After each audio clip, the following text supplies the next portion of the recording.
BCom third semester auditing. Today's topic in your subject is audit procedure.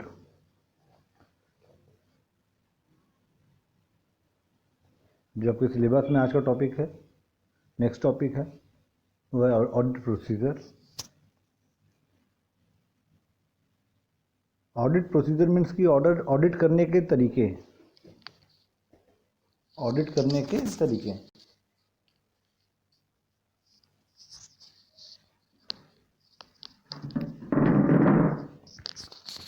Audit करने का कोई specific तरीका जो है गवर्नमेंट के द्वारा या अथॉरिटीज़ के द्वारा कोई स्पेसिफिक कोई अलग तरीका नहीं बताया गया है कि ऑडिट कैसे करना चाहिए.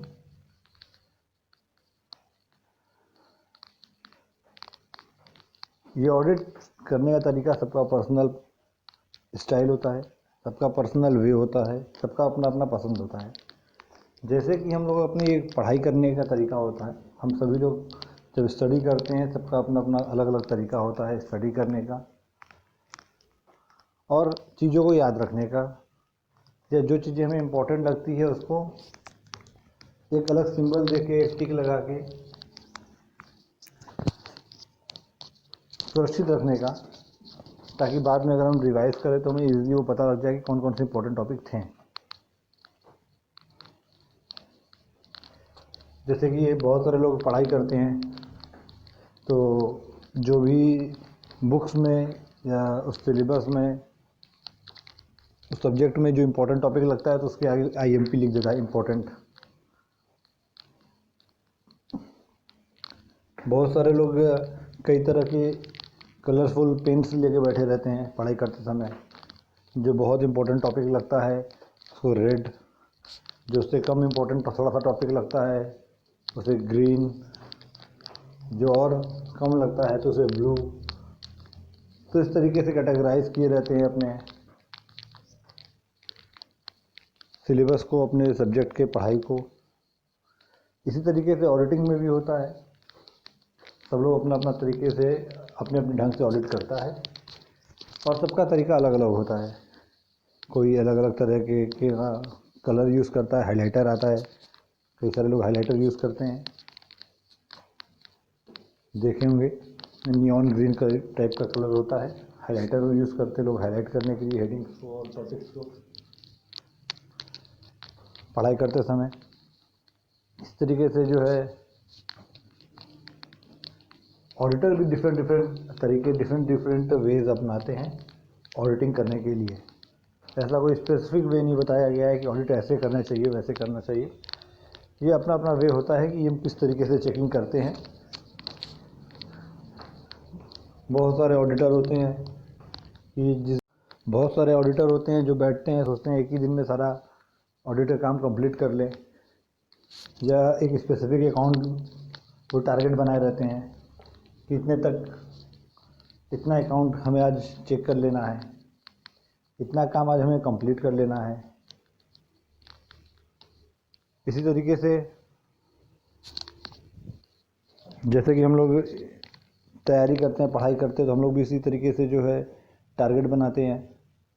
क्या टारगेट बनाते हैं? आज बैठे हैं तो एक दिन में हम इतना चैप्टर कंप्लीट कर लेंगे, इतने सब टॉपिक्स को कवर अप कर लेंगे, पढ़ाई इतना कंप्लीट कर लेना है, इतना रिवीजन पूरा कर लेना है. इस तरह सेम वे में ऑडिटर भी अपना अपना तरीका अपनाते हैं अपने ऑडिट को काम करने के लिए. जैसे कि हमारे पढ़ाई के करने के तरीके सबके अलग अलग होते हैं. कोई स्पेसिफिक रूल नहीं है कि सबको इसी तरीके से पढ़ना है, याद रखना है या अपनी चीज़ों को रिवाइज करना है. इसी तरह ऑडिट करने का कोई स्पेसिफिक तरीका नहीं है. सारे ऑडिटर का अपना अलग अलग तरीका होता है ऑडिट करने का और उस ऑडिट के काम को पूरा करने का. चलिए आइए जानते हैं, इसमें लिखते हैं कुछ पॉइंट्स, राइट डाउन. हेडिंग डाल लीजिए audit procedure.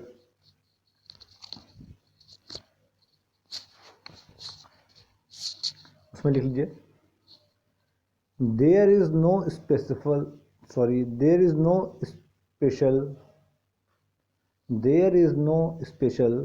method or procedure.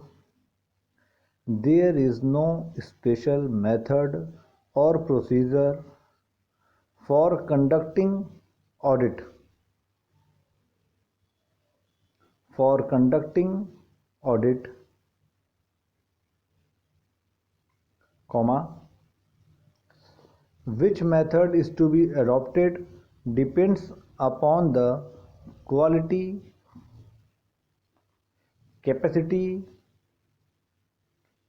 दोबारा हम रिपीट कर रहे हैं, there is no special method और procedure for conducting audit, comma, which method is to be adopted depends upon the quality, comma, capacity, comma, efficiency and experience of the auditor, and the experience of the auditor, full stop.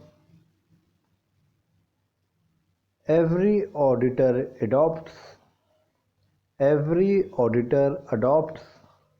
different methods for his audit. Every auditor adopts different methods for his audit, comma, but still there are some general rules,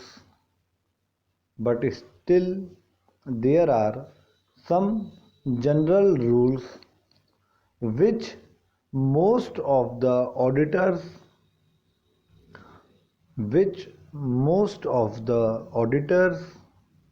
adopts in the audit work. वही बात बोल रहा है जो हमने बताया कि कोई स्पेशल प्रोसीजर या रूल नहीं होता ऑडिट करने का, सबका अपना अपना मेथड होता है, अपना अपना स्टाइल होता है, अपना अपना एक्सपीरियंस, अपना अपना तरीका होता है।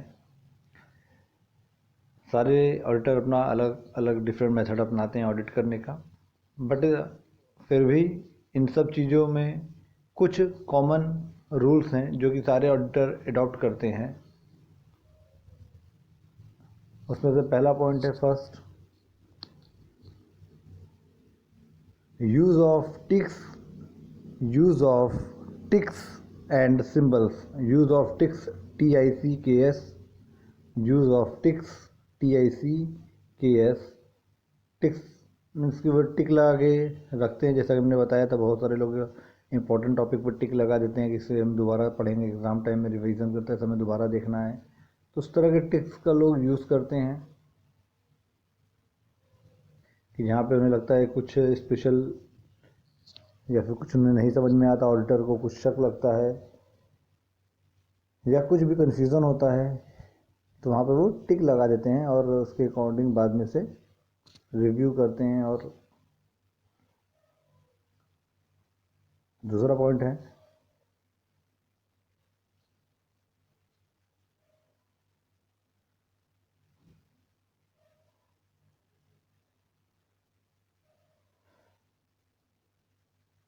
यूज़ ऑफ पेन्स और पेंसिल, यूज़ ऑफ पेन्स और pencils of different colours, use of pens and pencils of different colours.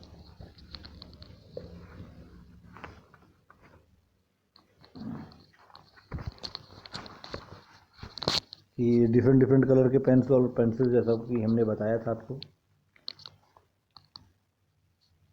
Third लिखिए इसमें, completing one part in one sitting, completing one part in one sitting. बहुत सारे auditors का ये rule होता है कि एक बार बैठेंगे कि तो हम इतना टारगेट बना के बैठते हैं, कितना पार्ट हम कंप्लीट कर लेंगे, एक पार्ट हम कंप्लीट कर लेंगे या इस अकाउंट को हम पूरा चेक कर लेंगे।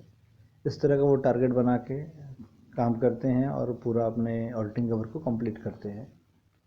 तो completing one part in one sitting मतलब एक बार बैठने पे इतना वन पार्ट कंप्लीट कर लेना है, हम एक टारगेट बना के बैठते हैं कि आज बैठेंगे तो इतना हम पूरा टारगेट अपना इतना अकाउंट्स को चेक करके ही हम उठेंगे।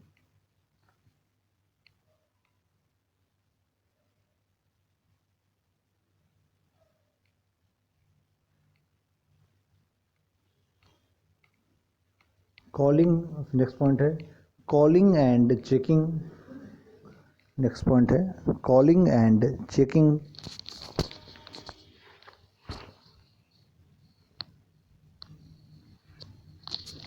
कॉलिंग एंड चेकिंग मीन्स की जो बहुत ही प्रॉपर ढंग से चेक करते हैं ऑडिटर्स, हर एक ट्रांजेक्शन्स को, हर एक खर्चे को उसके वाउचर से मिलाते हैं। जैसे कि अगर एसी ख़रीदा गया है तो एसी का वाउचर मंगवाएंगे कि एसी का बिल लेकर आइए, उसमें देखेंगे कि कितने अमाउंट का एसी है, उसी अमाउंट का एंट्री है कि नहीं है। ऐसा नहीं ना अमाउंट कम का है और एंट्री ज़्यादा का है। तो हर खर्चे को, हर चीज़ को, अगर एसी को लगवाने के बाद अगर कोई हम सर्विस लिए हैं, एसी को इंस्टॉल कराने को के लिए उसका खर्चा किए हैं, तो उस खर्चे का रसीद लेना कि हम जो भी पैसा पे किए हैं, जो भी हमारा इंस्टॉलेशन के लिए आया है पर्सन, तो उसका वाउचर दिखाना। तो इस तरह की हर वाउचर को चेक करना, हर एक खर्चे से टैली करवाना।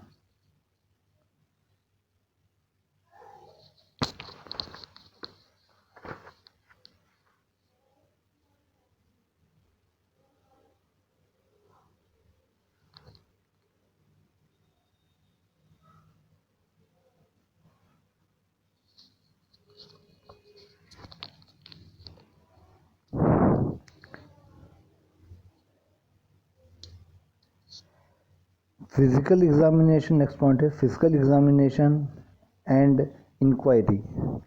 लास्ट इसमें नेक्स्ट पॉइंट है फिजिकल एग्जामिनेशन एंड इंक्वायरी। बहुत सारे ऑडिटर होते हैं जो फिजिकल एग्जामिनेशन करने नहीं जाते हैं, जो उसमें लिखा रहता है कि हमने 10 एसी ख़रीदा, ठीक है, उसने एसी का वाउचर मंगवाया, एसी के वाउचर से टैली कर लिया कि हाँ 10 एसी का बिल है हमारे पास और 10 एसी का खर्चा लिखा हुआ है कंपनी के अकाउंट में, तो उसको मान लेते हैं सही है। वो टिक करके आगे बढ़ जाते हैं कि ठीक है बिल 10 एसी का बिल है और साथ ही साथ में 10 एसी का एंट्री भी है, 10 एसी ख़रीदा गया है, 10 एसी का बिल हमें सामने दिख गया, उसको टिक करके उस सही है आगे बढ़ जाते हैं। लेकिन बहुत सारे ऑडिटर ऐसा नहीं करते हैं। बहुत सारे ऑडिटर क्या करते हैं, वो जाके फिजिकल वेरिफिकेशन भी करते हैं। फिजिकल वेरिफिकेशन मीन्स की वो 10 एसी अगर अकाउंट में दिखा रहा है कि 10 एसी ख़रीदा गया, तो सबसे पहले वो उसका वो मंगवाएंगे वाउचर में चेक करेंगे कि सब एंट्रीज, सब उसके कॉस्ट जो रिकॉर्ड है वो सही से लिखा गया है कि नहीं लिखा गया है। उसके बाद उतने पे भी वो संतुष्ट नहीं होंगे, सेटिस्फाइड नहीं होंगे, they will go for physical examination. Means कि वो बोलेंगे कि हमें चल के दिखाइए ये 10 एसी कहाँ पे लगा हुआ है। तो वो जाके चेक भी करेंगे कि ऐसा नहीं ना कि एसी का एंट्री तो दिया है अकाउंट्स में, एसी का वाउचर भी है, तो एसी मंगवा के कहीं इसको दोबारा बेच ना दिया गया हो और ख़र्चा दिखा दिया गया हो खाली बिल लेके, एसी को किसी और को ना बेच दिया गया हो, एसी को ख़रीदा ही ना गया हो। तो इस चीज़ को चेक करने के लिए वो फिजिकल एग्जामिनेशन भी करेंगे, जाएंगे और एसी को चेक करेंगे कि एसी वाकई में है कि नहीं, ख़रीदा गया है कि नहीं गया है, ख़रीदा गया है तो कहाँ पे लगा है, हमें चल के दिखाइए। इसी को बोलते हैं फिजिकल एग्जामिनेशन, कि जाके चेक करना जो चीज़ें ख़रीदा गया है, जो खर्चा हुआ है, उसको जाके वेरीफाई करना फिजिकली कि वो सामान कहाँ पे रखा हुआ है, कहाँ पे लगा हुआ है। These are all thing in the audit procedure. ये भी छोटा टॉपिक है और बहुत बड़े लॉन्ग टाइप क्वेश्चन में इसका नहीं आना है। तो these are all things in the audit procedure. Next class में हम लोग मिलते हैं नए टॉपिक के साथ। तब तक सुरक्षित रहिए, घर पे रहिए, जब तक गवर्नमेंट अलाउ नहीं करता है हम लोग को कॉलेज खोलने का। बहुत सारे बच्चों का क्वेरीज इधर भी आया था कि सर 6 से खुल रहा है, 6 से खुल रहा है क्या, या फिर बट अभी ऐसा कोई इन्फॉर्मेशन हम लोग को तो नहीं आया है गवर्नमेंट की तरफ से। दिवाली बाद अगर कुछ आता है तो फिर आप लोग से शेयर किया जाएगा। तब तक के लिए इसी तरीक़ों से पढ़ाई को कंटिन्यू करते हैं हम लोग।